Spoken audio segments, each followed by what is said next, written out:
Good evening అండి. నా పేరు అనురాగ్. నేను తెలంగాణ మూవ్మెంట్ క్లాసెస్ తీసుకుంటాను మీకు.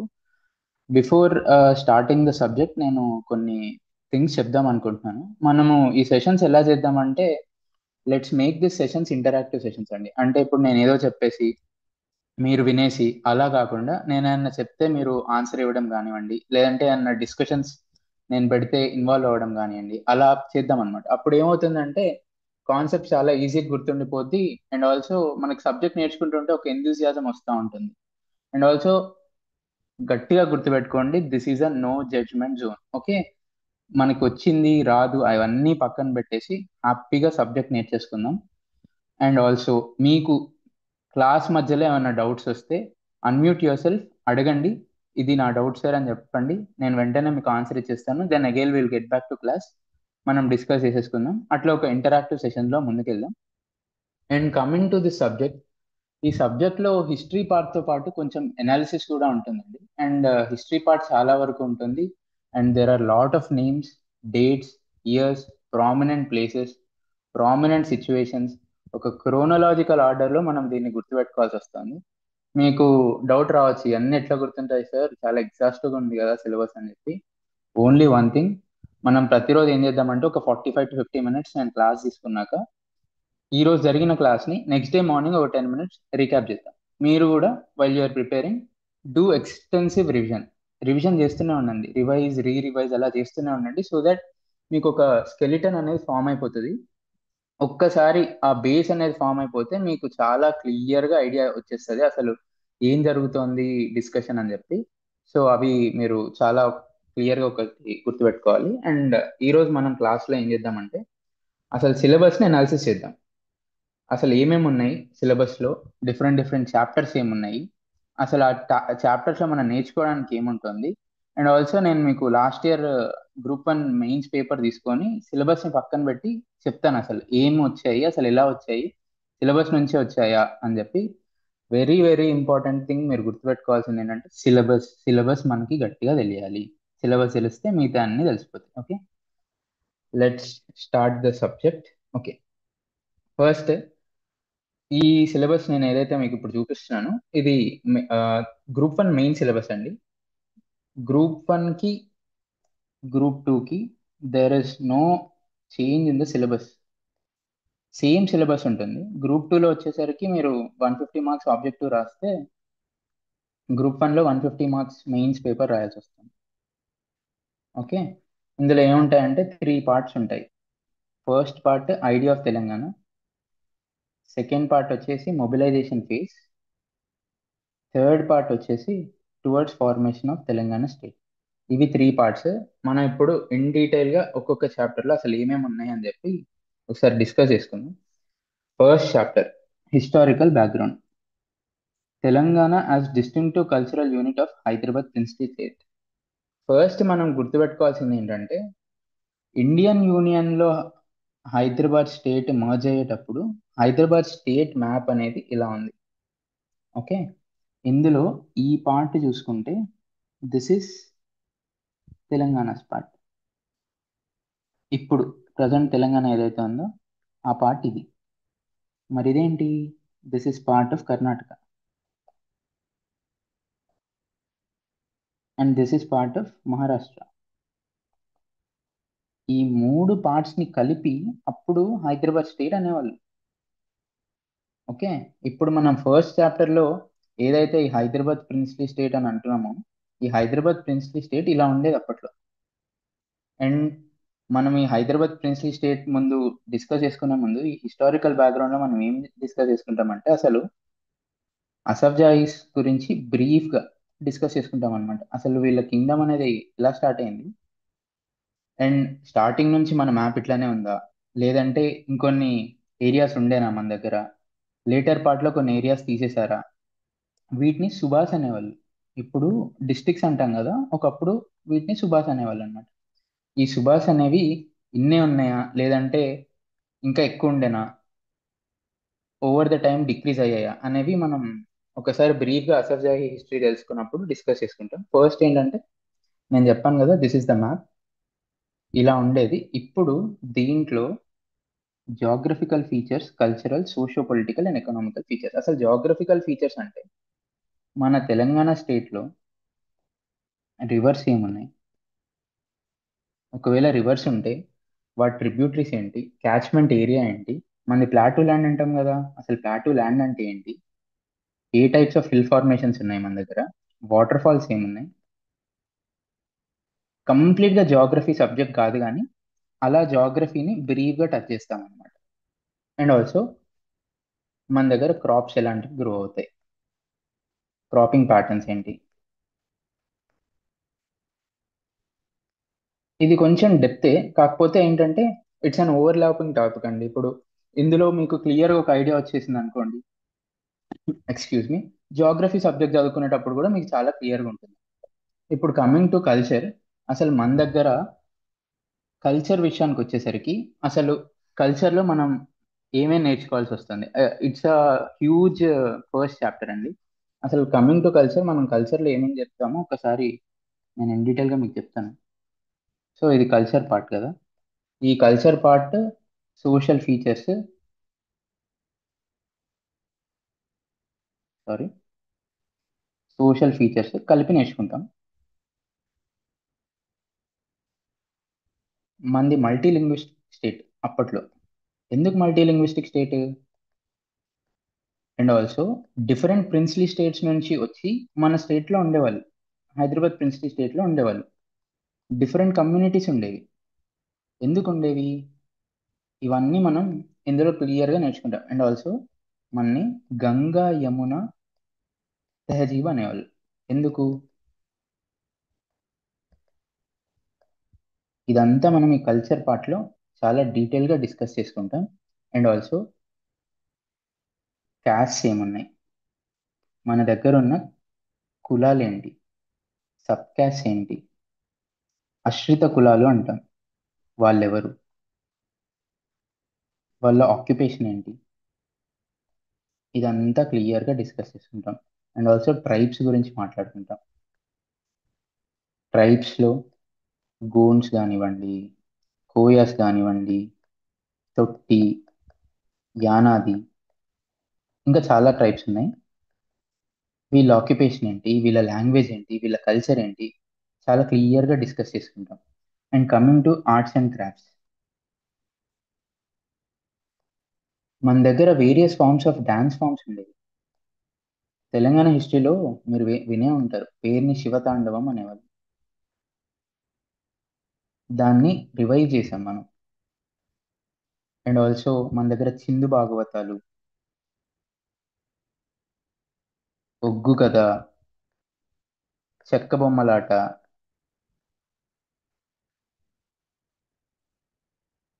యక్షగానం,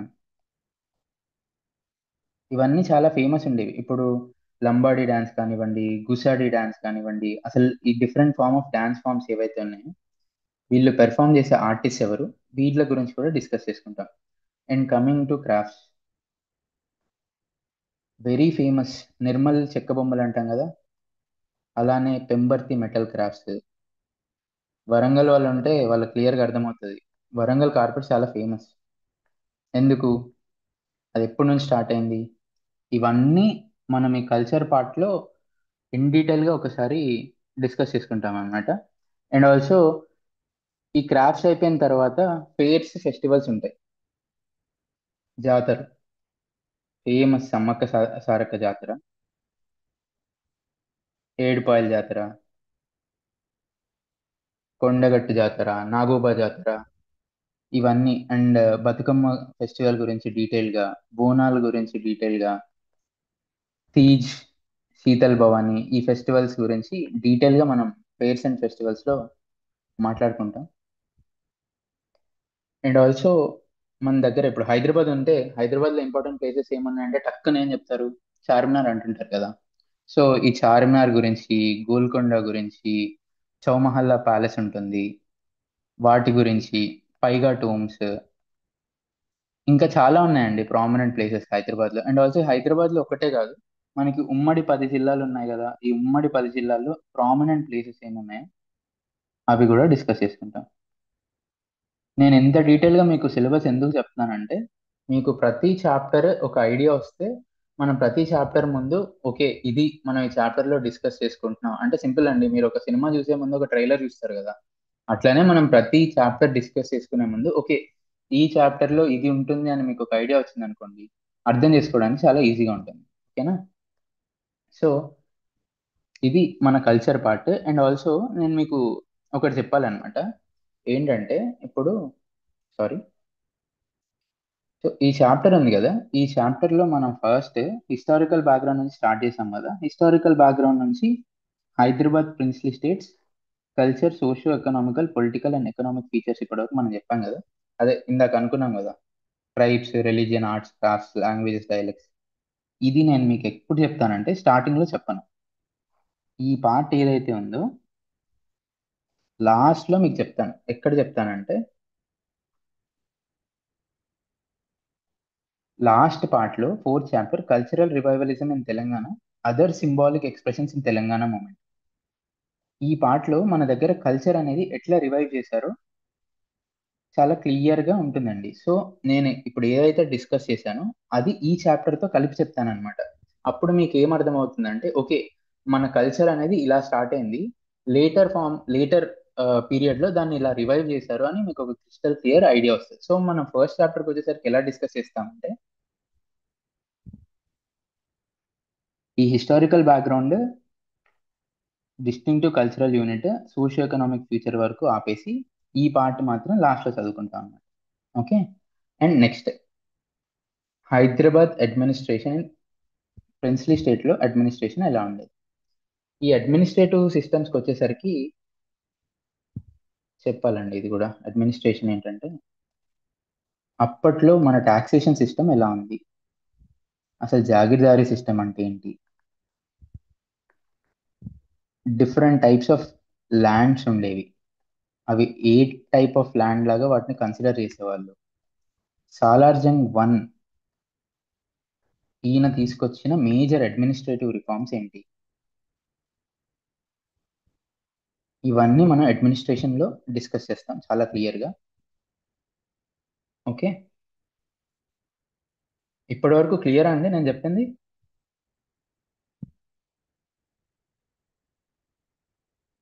ఓకే. నెక్స్ట్ వచ్చేసి ఇప్పుడు నేను చెప్పాను కదా ఈ అడ్మినిస్ట్రేటివ్ రిఫార్మ్స్ ఆఫ్ సాలార్జంగ్ అయిపోయింది కదా. ఈ అడ్మినిస్ట్రేటివ్ రిఫార్మ్స్ అయిన తర్వాత మన దగ్గర ఒక మేజర్ థింగ్ ఒకటి బ్రూ అవుతా ఉంటది, అదే issue of Mulkis and non Mulkis. అసలు ఈ ముల్కీస్ అంటే ఎవరు, నాన్ ముల్కీస్ అంటే ఎవరు, వీళ్ళ గోల్ ఏంటి అనేది చాలా క్లియర్ గా ఇన్ డీటెయిల్ గా ఇక్కడ డిస్కస్ చేద్దాం. Issue of Mulkis and non Mulkis. ఈ ఇష్యూ వల్ల 1919లో ఒక ఫర్మాన్ తీసుకొని వస్తారు అప్పటి నిజాం మీర్ ఉస్మాన్ అలీ ఖాన్.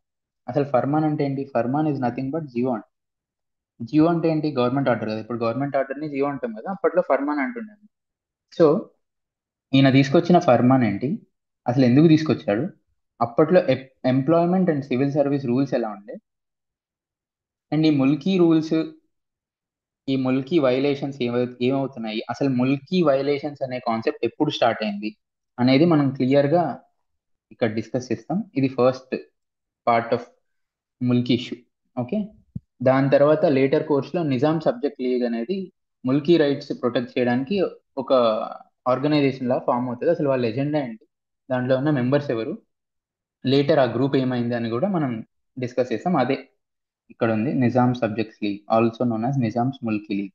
1935లో ఫామ్ అయింది. దీని గురించి కూడా డిస్కస్ చేస్తాం.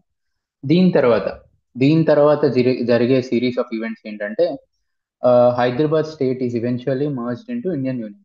1948 లో ఆపరేషన్ పోలో తో హైదరాబాద్ స్టేట్ ని ఏదైతే మర్జ్ చేస్తారో అప్పుడు సిచ్యువేషన్స్ ఎలా ఉండే, సర్దార్ వల్లభాయ్ పటేల్ గారి రోల్ ఏముంది, అప్పట్లో రజాకర్స్ మూమెంట్ ఎలా ఉండింది, అండ్ లేటర్ స్టేజెస్ మర్జ్ చేసే టైంలో మన దగ్గర పొలిటికల్ సిచ్యువేషన్ ఎలా ఉంది, సోషియో ఎకనామిక్ కండిషన్స్ ఎలా ఉన్నాయి కూడా చాలా క్లియర్ గా ఇందులో మనకి అర్థమవుతుంది.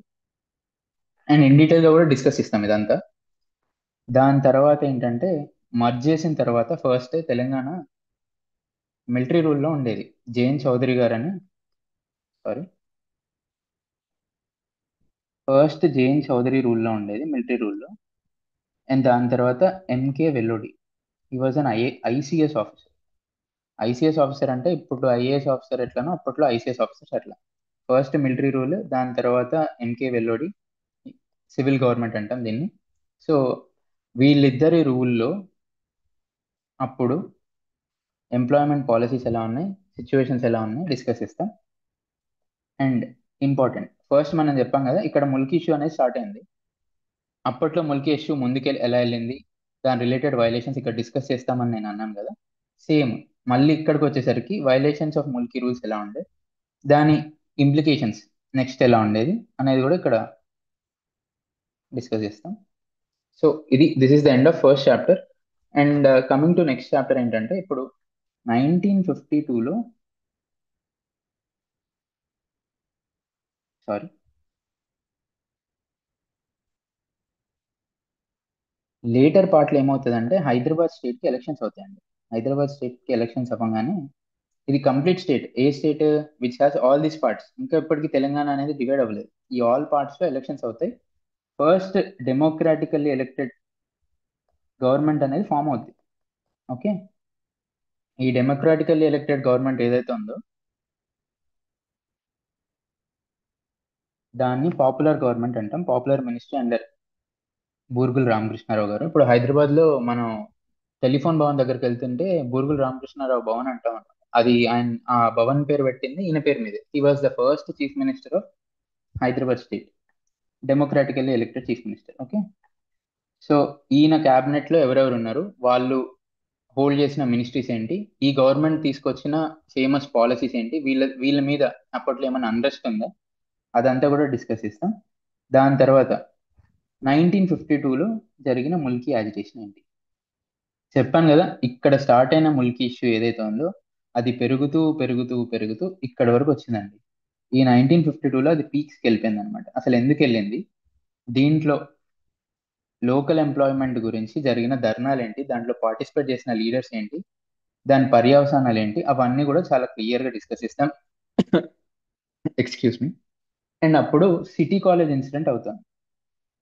This is very very important. అసలు సిటీ కాలేజ్ ఇన్సిడెంట్ ఏమైంది, దీంట్లో డెత్స్ ఉన్నాయా, ఎవరు చనిపోయారు, ఎందుకు చనిపోయారు, దాని తర్వాత ఒక కమిటీ రిపోర్ట్ ఇస్తారు, జస్టిస్ జగన్మోహన్ రెడ్డి కమిటీ అని. ఈ రిపోర్ట్ ఇచ్చిన డీటెయిల్స్ ఏంటి అనేది కూడా చాలా క్లియర్గా డిస్కస్ చేస్తాం. అండ్ ఆల్సో ఫస్ట్ అసలు తెలంగాణ స్టేట్, ఇప్పుడు ఈ ఉమ్మడి హైదరాబాద్ స్టేట్ లోంచి మాకు తెలంగాణ స్టేట్ కావాలి అని అనుకునే ఫస్ట్ డిబేట్ ఎందుకు స్టార్ట్ అయింది, అండ్ ఆల్సో దానికి సంబంధించిన మిగతా గొంతులు ఎవరైతే వాటిని సపోర్ట్ చేశారో అనేది మనం ఈ పర్టికులర్ పాయింట్ డిస్కస్ చేస్తాం. అండ్ ఆల్సో అదే టైంలో నెహ్రూ గారి గవర్నమెంట్ ఏం చేసిందంటే స్టేట్ రీఆర్గనైజేషన్ కమిటీ అని ఒక కమిటీ స్టార్ట్ చేసింది.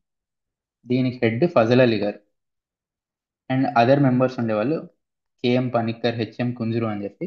అసలు వీళ్ళ పనేంటి, వీళ్ళ వీళ్ళు తీసుకొచ్చిన కమిషన్ వల్ల కొత్త స్టేట్స్ ఏమన్నా డివైడ్ అయ్యాయా, అప్పుడు తెలంగాణ గురించి, ఆంధ్రప్రదేశ్ గురించి వీళ్ళు ఇచ్చిన రిపోర్ట్ ఏంటి, అండ్ అంబేద్కర్ గారికి స్మాలర్ స్టేట్స్ మీద, ఎస్ఆర్సి మీద ఉన్న ఒపీనియన్ ఏంటి అనేది ఇక్కడ డిస్కస్ చేస్తాం. ఓకే, ఇవి చాలా ఇంపార్టెంట్ అండి. అసలు ఎస్ఆర్సి ఏం చెప్పింది తెలంగాణ గురించి, ఆంధ్ర గురించి అనేది కూడా చాలా ఇంపార్టెంట్. అదే ఈ ప్రొవిజన్స్ అండ్ రికమెండేషన్స్ లో మనం చూస్తాం. ఇది second chapter. Coming to third chapter, 1956లో అప్పుడు మెడ్రాస్ నుంచి 1953లో, సారీ 1956లో మెడ్రాస్ స్టేట్ నుంచి విడిపోయింది ఆంధ్ర స్టేట్. దీని 1956లో జెంటిల్మెన్స్ అగ్రిమెంట్ ద్వారా తెలంగాణలో కలిపారు. ఓకే, అసలు ఈ జెంటిల్మెన్స్ అగ్రిమెంట్ అనేది ఎవరు తీసుకొచ్చారు, మన దగ్గర నుంచి ఏ లీడర్స్ పార్టిసిపేట్ చేశారు, ఆంధ్ర స్టేట్ నుంచి ఏ లీడర్స్ పార్టిసిపేట్ చేశారు, అసలు ఈ జెంటిల్మెన్స్ అగ్రిమెంట్ లో ఉన్న ప్రొవిజన్స్ ఏంటి, దాని నుంచి మనకు వచ్చిన సేఫ్ గార్డ్స్ ఏంటి. ఈ జెంటిల్మెన్స్ అగ్రిమెంట్ వల్ల తెలంగాణ రీజనల్ కమిటీ, టిఆర్సి అంటాం, అనేది ఫామ్ అయింది. అసలు ఈ టిఆర్సి అంటే ఏంటి, వీటికి ఉన్న పవర్ ఏంటి, దీనికి ఇచ్చిన ఫంక్షన్స్ ఏంటి, అసలు దాని కాంపోజిషన్ ఏంటి అనేది కూడా చాలా క్లియర్గా ఈ చాప్టర్లో ఉంటుంది.